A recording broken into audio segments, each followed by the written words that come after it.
Iran Israel পাল্টাপাল্টি হামলা ঘিরে উত্তেজনা বেড়েছে। ইসরায়েলের বিরুদ্ধে হামলা চালিয়ে যাওয়ার হুঁশিয়ারি দিয়েছে তেহরান।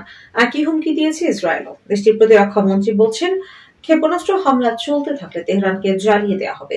এমন পরিস্থিতিতে দুই দেশ দীর্ঘমেয়াদী সংঘাতে জড়িয়ে পড়তে পারে বলে আশঙ্কা করছেন বিশ্লেষকদের অনেকে। এই সংঘাতের শুরু বৃহস্পতিবার দিবাগত রাতে ইরানে ইসরায়েলের অপারেশন রাইজিং লায়ন নামে অভিযানের মধ্য দিয়ে। এই রাতে ইরানের পারমাণবিক ও ক্ষেপণাস্ত্র হামলা চালানো হয়। বৃহস্পতিবার রাতের হামলার পর শুক্র ও শনিবার ইরানের বিভিন্ন স্থানে হামলা চালিয়েছে ইসরায়েল। এতে নিহত হন ইরানের শীর্ষ সামরিক কর্মকর্তা, পরমাণু বিজ্ঞানী সহ ৭৮ জন। শনিবার রাতেও ইরানের বিভিন্ন স্থানে ইসরায়েলের হামলা চলছে। ইসরায়েলের হামলার কড়া জবাব দেওয়ার হুমকি দিয়েছিল ইরানের সর্বোচ্চ নেতা আয়াতুল্লাহ আলী খামেনি সহ বিভিন্ন কর্মকর্তারা। এরপর শুক্রবার রাতে ইসরায়েলের তেল আবিব ও জেরুজালেমে ক্ষেপণাস্ত্র এবং রকেট হামলা চালায় ইরানের ইসলামী বিপ্লবী গার্ড কোর। এই হামলায় বিধ্বস্ত হয় বেশ কয়েকটি ভবন। নিহত হন ৩ ইসরায়েলি, আহত হন অন্তত ৩৪ জন। ইসরায়েলের ট্রু প্রমিস 3 নামে অভিযান চালিয়ে যাওয়া হবে বলে জানিয়েছেন ইরানের কর্মকর্তারা। পরিচয় প্রকাশ না করার শর্তে এক ইরানি কর্মকর্তা শনিবার দেশটির বার্তা সংস্থা ফার্স্ট নিউজকে বলেন, গতরাতে ইরানের চালানো সীমিত হামলার মধ্য দিয়ে ইসরায়েলকে মোকাবেলা শেষ হবে না। হামলা চলবে আগ্রাসনকারীদের জন্য, তা হবে খুবই পীড়াদায়ক। নিজেদের কাজের জন্য তারা অনুতপ্ত হবে। ইসরায়েলের পাশাপাশি দেশটির মিত্রদেরও হুমকি দিয়েছে ইরান। শুক্রবার রাতে ইসরায়েলকে লক্ষ্য করে ইরানের ছোড়া ক্ষেপণাস্ত্র ঠেকাতে সহায়তা করেছিল যুক্তরাষ্ট্র।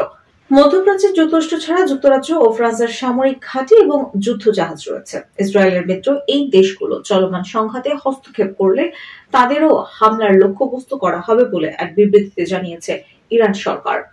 ইরান ক্ষেপণাস্ত্র হামলা চালিয়ে গেলে তেহরানকে জ্বালিয়ে দেওয়ার হুমকি দিয়েছে ইসরায়েলের প্রতিরক্ষা মন্ত্রী ইসরায়েল কাটজ।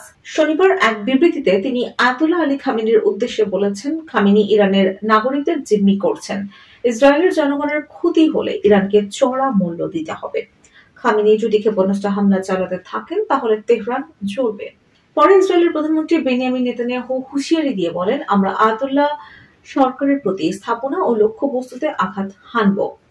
ইসরায়েলের হামলা থেকে এতদিন তারা যা টের পেয়েছে তা আগামী দিনগুলোতে যে হামলা চালানো হবে তার তুলনায় কিছুই নয়। বর্তমানে ইসরায়েলি বাহিনী ইরানের ক্ষেপণাস্ত্র উৎপাদনের সক্ষমতা ধ্বংস করছে বলে জানান তিনি। এমন পরিস্থিতিতে ইরান ও ইসরায়েলের মধ্যে দীর্ঘমেয়াদী সামরিক সংঘাত শুরু হতে পারে বলে মনে করছেন বিবিসির মধ্যপ্রাচ্য বিষয়ক সংবাদদাতা হুগো বাচেগা। তিনি বলেন, ইরানের চালানো হামলাকে দীর্ঘমেয়াদী সংঘাতের সূচনা বলে ইতিমধ্যেই উল্লেখ করেছেন ইসরায়েলের কর্মকর্তারা। এর অর্থ হলো তারা ইরানে আরো লম্বা সময় ধরে হামলা চালাতে চান। শুক্রবার ইসরায়েলের চালানো ইরানের হামলার নাম দেওয়া হয়েছে ট্রু প্রমিস 3। এদিন রাত পর তেল আবিব ও জেরুজালেমকে লক্ষ্য করে শত শত ক্ষেপণাস্ত্র ছড়ে ইরানের সামরিক বাহিনী। ইসরায়েলের অ্যাম্বুলেন্স সার্ভিস গত পরশু জানিয়েছে, এই হামলায় এক নারী সহ ৩ ইসরায়েলি নিহত হয়েছেন। আহত হয়ে হাসপাতালে চিকিৎসা নিয়েছেন অন্তত ৩৪ জন। তেল আবিবে ইরানের হামলা শুরুর পর বিভিন্ন এলাকা থেকে ধোঁয়া উঠতে দেখা যায়। স্থানীয় বাসিন্দারা আতঙ্কে ছোটাছুটি শুরু করেন। অনেকে ভূগর্ভস্থ আশ্রয় কেন্দ্রে ছুটে যান। এমনই একজন চেন গবিজন আল জাজিরাকে তিনি বলেন, ভূগর্ভস্থ কেন্দ্রে আশ্রয় নেয়ার কয়েক মিনিট পর বিকট বিস্ফোরণের শব্দ শুনতে পাই। সবকিছু কাঁপছিল, চারিদিকে ধোঁয়া এবং ধুলোয় ঢেকে যায়।